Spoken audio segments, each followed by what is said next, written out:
अच्छा, तो अभी हम इलेक्ट्रॉनिक कन्फिग्रेशन पढ़ेंगे। इलेक्ट्रॉनिक कन्फिग्रेशन सिंपल क्या है, ये हमारे पास अरेंजमेंट ऑफ इलेक्ट्रॉन होता है। Arrangement of electrons inside the shells and subshells। ठीक है, अब अरेंजमेंट कैसे करें। ठीक है, तो अरेंजमेंट कैसे होगी, तो उसके लिए हमारे पास एक प्रिंसिपल है। अरेंजमेंट कैसे होगी, देखो, to arrange the elements, to arrange the electron, to arrange electrons in an atom, a Fabu principle is followed। Aufbau principle is followed. ठीक है, तो अरेंजमेंट के लिए हम लोग क्या करेंगे, अफाबू प्रिंसिपल को पढ़ेंगे। अफाबू प्रिंसिपल हमें ये बताता है कि आप कैसे इलेक्ट्रॉन्स को अरेंज करेंगे शेल के अंदर। तो हम लोग अफाबू प्रिंसिपल पढ़ते हैं। चले देखो, अफाबू प्रिंसिपल।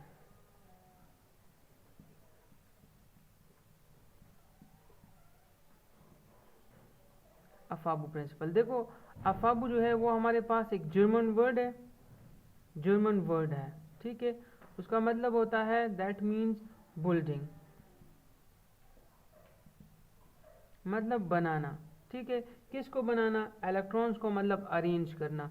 तो अफाबू प्रिंसिपल किस चीज़ के बारे में है, दिस प्रिंसिपल्स हमें ये प्रिंसिपल क्या बताता है, दिस प्रिंसिपल्स हमें ये बताता है, this principle shows the method or way to arrange the electrons in shells and subshells। ठीक है, अब इसका स्टेटमेंट क्या है, ये आपको क्या बताता है अफाबू प्रिंसिपल। स्टेटमेंट क्या है, स्टेटमेंट ये है कि द इलेक्ट्रॉन्स आर filled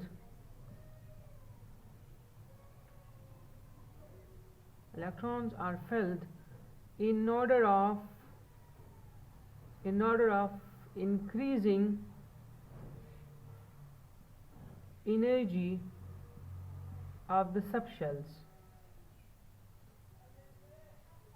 ठीक है, तब सॉरी, यहाँ पे मैं आपको क्या बताऊँ, यहाँ पे मैंने जो लिखा है कि इसकी स्टेटमेंट क्या है, मैं आपको ये समझाना चाह रहा हूँ कि इलेक्ट्रॉन्स जो है वो हम फिल करेंगे order of increasing energy of the subshell. अच्छा, इसका सिंपल प्रोसेस का, इसका सिंपल मकसद क्या है स्टेटमेंट का, वो मैं आपको इधर बता देता हूँ। देखो, जो स्टेटमेंट है ना, या जो अफाबू प्रिंसिपल है, वो आपको ये बताता है कि फर्स्ट आप लोग क्या करोगे, फर्स्ट जो है आप लोग first fill the lower energy subshell,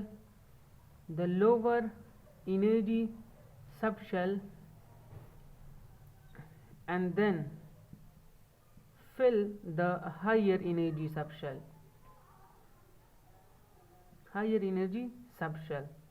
ठीक है, बात समझ आ गई कि सबसे पहले आपने क्या करना है, पहले आपने जिसकी एनर्जी कम हो, पहले आपने उसको जो है ना वो फिल करना है। बाद में आपने जिसकी एनर्जी उससे ज़्यादा हो, फिर आपने उसको फिल करना है। देखो, फॉर एग्जांपल मेरे पास एस है, एस ऑर्बिटल है, पी है और डी है और एफ है। तो देखो, सबसे पहले कौन आता है, सबसे पहले एस आता है। तो एस जो होता है ना, वो क्लोजर टूवर्ड्स द न्यूक्लियस होता है, क्लोजर टू द न्यूक्लियस। तो मैंने आपको बोहर की उस की पॉइंट मैंने आपको समझाया था कि जितनी डिस्टेंस कम होगी सबशेल और या शेल के बीच में, उतनी उसकी एनर्जी कम होगी। तो इसकी एनर्जी जो है वो कम है, तो इस वजह से इसको हम फर्स्ट फिल करेंगे। फिर उसके बाद हम पी का करेंगे, क्योंकि पी की जो एनर्जी है वो एस से ज़्यादा है, तब हम पी को जो है वो सेकंड फिल करेंगे। इस तरह से हम फिर डी को फिल करेंगे, फिर हम एफ को फिल करेंगे। तो सबसे पहले हम लोअर एनर्जी सबशेल को फिल करते हैं, फिर उसके बाद उसकी एनर्जी जिसकी उससे ज़्यादा हो उसको फिल करेंगे, फिर उससे जिसकी जितनी एनर्जी ज़्यादा हो फिर उससे फिल करेंगे, और इस तरह से हम चलते चले जाएंगे। और उसको कहते हैं अफाबू प्रिंसिपल। तो मेरे ख्याल से अफाबू प्रिंसिपल को आप समझ गए हैं। कि अफाबू प्रिंसिपल क्या कहता है। अफाबू प्रिंसिपल ये है कि पहले आप उस सब शेल को फिल करें जिसकी एनर्जी कम हो, फिर उसको आप फिल करें जिसकी एनर्जी उससे थोड़ी सी ज़्यादा हो, फिर उसको फिल करें जिसकी एनर्जी उससे थोड़ी सी ज़्यादा हो, तो उसको कहते हैं हम अफाबू प्रिंसिपल। ठीक है, अब देखो उसके लिए हम एक इलेक्ट्रॉनिक ट्री बनाते हैं। इलेक्ट्रॉनिक कन्फिग्रेशन को पढ़ने के लिए हम एक इलेक्ट्रॉनिक ट्री जो है वो हम बनाते हैं। देखो वो हम ऐसे बनाते हैं, और वो सबसे इम्पोर्टेंट चीज़ जो है वो ये है। देखो मैं इसको इधर ही ड्रा कर लेता हूँ। इधर इलेक्ट्रॉनिक ट्री जो है वो आप बनाएं। कैसे बनाओगे? ऐसे बनती है वो। देखो इधर पे 1s लिख लो, इधर 2s लिख लो, इधर 3s लिख लो, इधर 4s, इधर 5s और इधर 6s। फिर यहाँ से एक को छोड़ के शुरू करो, 2p लिख लो, 3p यहाँ पे लिख लो, 4p, 5p और 6p। यहाँ पे फिर शुरू कर लो 3d से, d लिख लो, 4d, 5d और 6d। यहाँ पे एक छोड़ के 4f, 5f और 6f। देखो इसका मेथड सीखो। 1 से शुरू करो, डायरेक्टली 6 पे आओ, फिर एक को छोड़ के p से शुरू कर लो, फिर इस तरह नीचे आओ, फिर एक को छोड़ के d से शुरू कर लो, इस तरह नीचे आओ, फिर एक को छोड़ के f से शुरू कर लो, फिर क्या कर लो उसमें हॉरिजॉन्टल रोज ऐसे लगा लो, ऐसे हॉरिजॉन्टल रोज लगा लो, ऐसे कर लो, ऐसे। इसमें मतलब कोई इतनी रॉकेट साइंस इसमें है नहीं, ये बहुत आसान चीज़ है। आप ऐसे कर लो, हो गया, ऐसे ऐसे हो गया। ठीक है, अब यहाँ से आप लोग क्या कर सकते हैं, किसी भी एलिमेंट का इलेक्ट्रॉनिक कन्फिग्रेशन आप फाइंड आउट कर सकते हैं। देखो आपको कहा गया है कि आर्गन का जो है मुझे इलेक्ट्रॉनिक कन्फिग्रेशन दो, जिसका इलेक्ट्रॉनिक कन्फिग्रेशन 18 होता है, एटॉमिक नंबर 18 है, और आपने इसी 18 इलेक्ट्रॉन को अपने अपने शेल्स के अंदर रखने हैं। तो आपने कैसे करना है, आपने देखो सबसे पहले वहाँ यहाँ से शुरू कर लो 1s। देखो इसके अंदर 2 ही इलेक्ट्रॉन आ सकते हैं, मैक्सिमम 2 नहीं, 2 से ज़्यादा आप नहीं लगा सकते हो। फिर क्या कर लो 1s के बाद 2s पे चले जाओ, तो ये आपके पास 2s आ गया। फिर देखो 2s के अंदर आपने सिर्फ 2 ही इसके अंदर इलेक्ट्रॉन आ सकते हैं। आपको पता है s सब शेल होता है, उसके अंदर एक ऑर्बिटल, उसके अंदर 2 ही इलेक्ट्रॉन मैक्सिमम प्लेस कर सकते हैं। अब देखो 2s के बाद आपने कहाँ से शुरू करना है, 2p के बाद शुरू कर, 2p के मतलब 2s के बाद आपने 2p लिख देना है यहाँ पे, तो आपके पास 2p आ जाएगा। अब देखो 2p में आपने मैक्सिमम 6 इलेक्ट्रॉन्स फिल करने होते हैं, क्योंकि इससे ज़्यादा आप इसमें फिल नहीं कर सकते। देखो उसको काउंट करते चले जाओ, ये 2, 2, 4 और ये 6, ये 10 हो गए, लेकिन हमारे पास 18 है, तो हमने यहाँ से भी आगे जाना है। देखो 2p के बाद मैं 3s के ऊपर आ जाऊँगा, तो 3s इसके में भी 2 होते हैं, तो मेरे पास देखो काउंट कर लो, तो मेरे पास 6, 10 आ गए, 12 हो गए, मेरे पास ये 18 है, तो मैं आगे जाऊँगा। 3s के बाद मैं 3p पे आ जाऊँगा, 3p पे आ जाऊँगा। 3p में क्या है, देखो 3p के अंदर मैं कितने लगाऊँ ताकि 18 बराबर हो जाए। मेरे ख्याल से ये 12 है, तो अगर 12 के साथ में 3 पे 6 लगा लूँ तो ये क्या हो जाएगा, ये मेरे पास 18 बन जाएंगे। देखो ये 2, 4, ये 6, 10, 12 और ये 6, 18।